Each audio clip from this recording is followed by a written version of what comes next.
Welcome to The Explainer. Today, we're diving into how Margaret Atwood's masterpiece, The Handmaid's Tale, transitioned from a terrifying speculative what-if into a massive television series, and eventually, a modern cultural symbol against censorship. We've got a lot of fascinating real-world history and deep symbolism to unpack here, so let's get right into it. We have to start with a truly chilling golden rule that Margaret Atwood set for herself while researching the novel deep in the Fisher Library archives. And that rule was simply, I didn't make it up.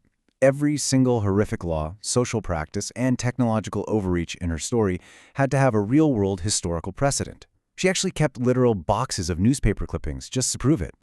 Throughout this explainer, we're going to trace this incredible narrative arc. We'll look at Atwood's speculative fiction rule, dive into those real-world historical roots, decode Gilead's deep symbolism, see how the dystopian world expanded over the years, and finally, look at a really fiery modern campaign called the Unburnable Book. Starting off with Atwood's speculative fiction rule and the boundaries of a truly terrifying genre. To really grasp the world of Gilead, you first have to understand the specific literary framework Atwood is operating within. She wasn't just predicting some random sci-fi future out of thin air. She was working strictly in the realm of speculative fiction.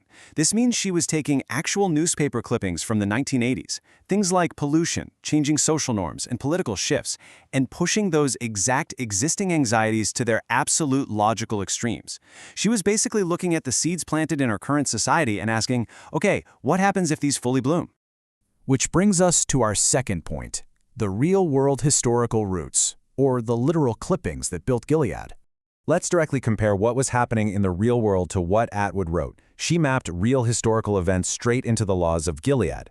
Take Nicholas Ceausescu's regime in Romania, for example, which actually enforced mandatory monthly pregnancy tests. Or look at 1980s religious groups like the People of Hope cult, which heavily subordinated women. Atwood took those terrifying realities and molded them directly into Gilead's forced handmaid surrogacy and its extreme religious subjugation. And that control wasn't just physical, right? It was financial and it was environmental. Back in the 1980s, electronic debit cards were just emerging. Atwood brilliantly recognized that any system requiring a card could be used to track you or even cut off your cash entirely. Similarly, anxieties about rising toxic chemical pollution were front-page news at the time. She took these emerging technologies and environmental fears and weaponized them as the absolute foundation of her fictional regime's control. We see this with the literal freezing of women's bank accounts overnight and the creation of the toxic, infertile wastelands known as the colonies. Let's shift gears to decoding Gilead's deep symbolism, looking specifically at colors, control, and resistance. Knowing that Gilead is built on history, it's fascinating to examine how Atwood used deep visual symbolism to define the strict hierarchy of this society. Color completely dictates identity. The handmaids' red uniforms serve a dual purpose. They symbolize their forced reproductive role and fertility, often compared to the red tulips in Serena Joy's garden. But red historically also symbolizes strength, blood, and hidden resistance. On the flip side, the wives wore blue. Now, while blue signifies their high status, Atwood also uses it through the imagery of blue irises to represent a cold, fading world. It represents the pre-Gilead reality that is just rapidly disappearing. But humans naturally push back against absolute control. Even amidst this terrifying surveillance network known as the Eyes of God, a system designed to keep absolutely everyone paranoid and isolated, the characters still find quiet ways to rebel. They share secret messages of resistance, passing down quiet rallying cries like the iconic, "Don't let the bastards grind you down." And even small, seemingly mundane acts become these massive symbols of rebellion. Take the fact that handmaids are stripped of all personal care items like hand lotion and face cream. So, Alfred gets resourceful and uses a small piece of stolen butter as a skincare regimen. This is absolutely crucial because it isn't just about vanity. It symbolizes a profound defiance to maintain her individual feminine identity in a society that views her as literally nothing more than a vessel.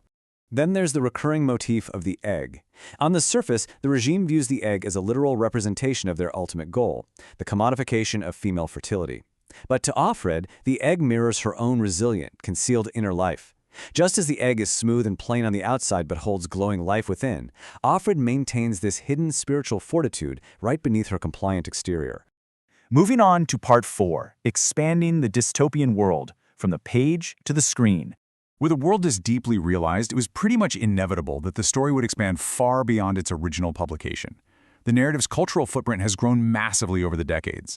The original novel completely shocked readers back in 1985, and it got its first film adaptation in 1990. But it was really the 2017 Hulu television series that catapulted the story back into the global spotlight. That renewed massive interest is what eventually led Atwood to publish a Booker Prize-winning sequel, The Testaments, in 2019. Speaking of that 2017 television adaptation starring Elizabeth Moss, it was a colossal success right out of the gate. It won an incredible 8 Primetime Emmy Awards for its very first season alone, including the highly coveted Outstanding Drama Series. It effectively brought Atwood's 1980s warnings to a whole new generation of viewers. Which brings us to our final section, the unburnable book campaign, and what happens when reality pushes back. As the television show brought the story to millions, the real world actually pushed back through modern censorship. In recent years, various school districts and states have banned the novel entirely.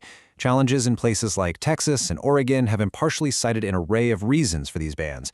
We're talking everything from profanity and sexually explicit tones to anti-Christian themes, the inclusion of LGBTQ+ protagonists, and general claims from some districts that the text is overall morally corrupt. In response to this rising tide of censorship, Penguin Random House and Rethink Communications launched an absolute genius PR campaign. They literally created an unburnable book. First, they printed a special fire-resistant edition of the novel. Then, they released a viral video of Margaret Atwood herself blasting this very book with a flamethrower. Finally, they auctioned off this one-of-a-kind edition at Sotheby's, raising an incredible $130,000 for PEN America, which is a nonprofit organization dedicated to fighting censorship and protecting free speech. As we wrap up this explainer, I want to leave you with a thought. Atwood's golden rule was that she didn't make any of this up, she just compiled our history. So if a fictional story is built entirely on historical facts, what does banning that book actually say about our relationship with history itself? It's a fascinating look at the blurring lines between speculative fiction, historical reality, and the ongoing fight over free expression. Thanks so much for joining me today, and I hope this leaves you with plenty to think about until our next explainer.